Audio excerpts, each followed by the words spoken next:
네, 인과응보에 대해서 요약하고 정리한 것을 읽으면서 알아보도록 할게요. 공부는 공부답게 좀 딱딱할 수밖에 없습니다. 이제 직접 면대면으로 한다면 재밌는 얘기도 하면서 하겠지만 어디까지나 공부니까 공부답게 읽으면서 할게요. 인과응보란 이날 인자에 열매 과자, 응할 응자, 갚을 보해서 인과응보라고 합니다. 한문 용어예요. 행위의 선악에 대한 결과를 후에 받게 된다는 말로 흔히 선악의 과보를 치른다는 이 용어는 불교에서 유입된 불교 용어로 비슷한 말로는 선인성과 악인악과가 있다. 연관된 성어로는 결자 해지가 있고 자신이 한 행동으로 인해 자신에게 좋지 않는 결과가 찾아왔을 때 비꼬는 용어는 자업자득이라고 한다. 연관된 속담으로는 뿌린 대로 거둔다가 있다. 뿌린 대로 거둔다.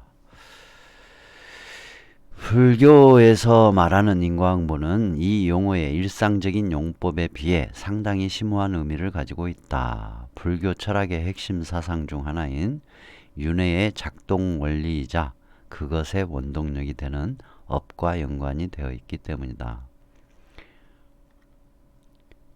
악한 행위는 악한 업보가 되어 과거나 전생에서 지은 죄에 따라 현생과 내생의 외모나 고난 등이 결정되는데 이것이 곧 인과응보의 논리다.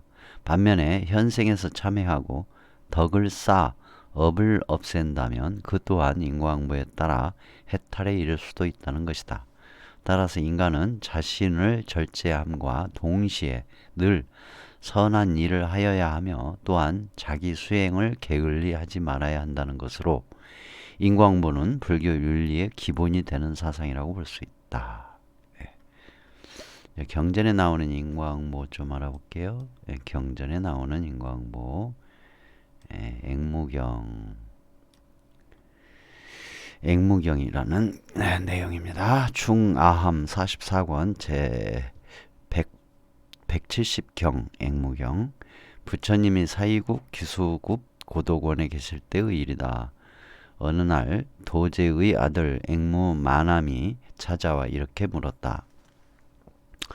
부처님, 어떤 인연으로 중생들은 다 같이 사람의 몸을 받았으면서도 지위가 낮으며 얼굴이 잘생기고 못생겼으며 목숨이 길고 짧으며 병이 있고 없으며 이덕이 있고 없으며 비천한 집과 존귀한 집에서 태어나며 재물이 많고 적으며 총명하고 어리석게 되나이까? 라는 질문을 이제 하죠. 부처님께서 답변을 해주십니다. 그것은 중생들이 자기가 행한 업 때문이라. 지은 업에 따라 갚음을 받으며 업을 인연으로 하여 높고 낮음이 생기는 것이니라. 높고 낮음이 생긴다. 예를 들어 어떤 사람의 수명이 짧은 것은 다른 생명에게 모질게 굴거나 짐승을 죽여서 그 피를 마셨기 때문이니라. 어떤 사람이 병이 많은 것은 주먹이나 막대기로 다른 생명을 못살게 굴었기 때문이니라. 얼굴이 못생긴 것은 성질이 급하고 번민이 많아 화를 잘 내고 걱정과 질투가 많아 다른 사람과 자주 다퉜기 때문이니라. 이덕이 없는 것은 남이 존경을 받으면 질투하며 남이 좋은 물건을 가진 것을 보면 내 것으로 만들고자 욕심을 부렸기 때문이니라. 어떤 사람이 비천한 집에 태어나는 것은 공경할 사람을 공경하지 않고 소중히 여겨야 할 것을 소중히 여기지 않으며 오만하고 방자하게 굴었기 때문이니라.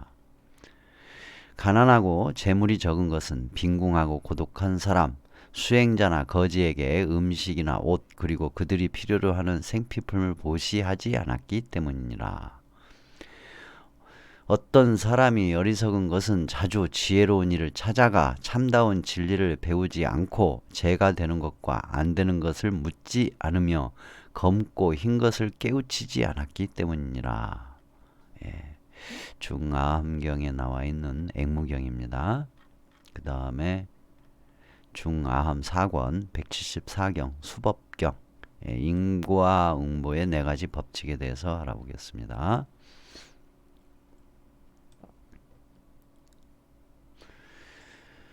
중아함 4권 174경 수법경 부처님이 사이국 기수급 고도원에 계실 때의 일이다. 어느 날 부처님은 비구들에게 4가지 과보에 대해 말씀하셨다. 세상에는 4가지 형태로 과보를 받는 법이 있다. 현재는 즐겁지만 미래는 괴로운 법. 현재는 괴롭지만 미래는 즐거운 법. 현재는 괴롭고 미래도 괴로운 법. 현재도 즐겁고 미래도 즐거운 법이 그것이다. 어떤 사람이 현재는 즐겁지만 미래에 괴로운 과보를 받는가? 아름답게 꾸민 여자의 몸에서 즐거운 촉감을 느끼며 애욕에 빠져서 욕락을 즐기는 사람이 있다. 그러나 지나친 애욕은 재환을 부르나니 반드시 미래에 심한 괴로움을 받게 될 것이다. 어떤 사람이 현재는 괴롭지만 미래에 즐거운 과보를 받는가? 탐욕과 분노와 어리석음이 미래의 괴로움을 가져올 것을 알고 괴로워하는 사람이 있다. 그래서 스스로 자제하고 청정한 범행을 닦는다. 이런 사람은 현재는 괴로우나 미래에는 반드시 즐거움의 과보를 받게 될 것이다. 어떤 사람이 현재도 괴롭고 미래도 괴로운 과보를 받는가? 올바른 선정을 닦지 않고 맨몸으로 지내거나 칼이나 막대기로 자신을 괴롭히는 수행자가 있다. 그러나 잘못된 수행은 몸만 괴롭힐 뿐 아무런 공덕도 없다. 이런 사람은 현재도 괴롭고 미래도 괴로운 과보를 받게 될 것이다.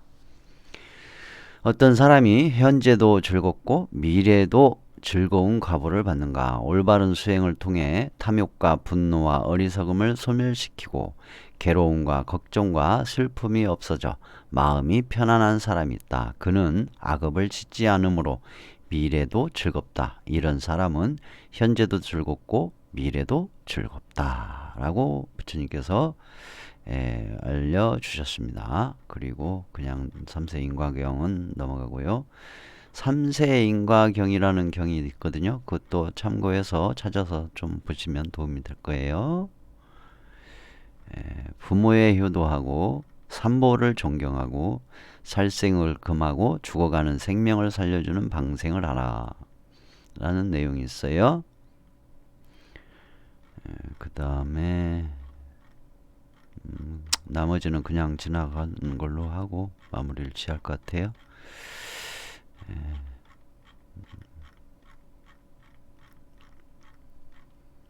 마무리로 마지막 이제 부분만 보도록 하겠습니다. 여기도 좀 읽으면 도움이 되긴 되는데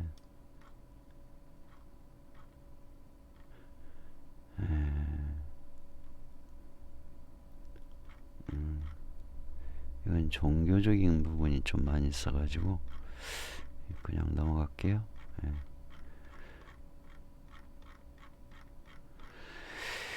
어디 보자. 만일 전생의 일을 묻는다면 금생에 받고 있는 이것이요 내생의 일을 묻는다면 금생에 짓는 이것이니라.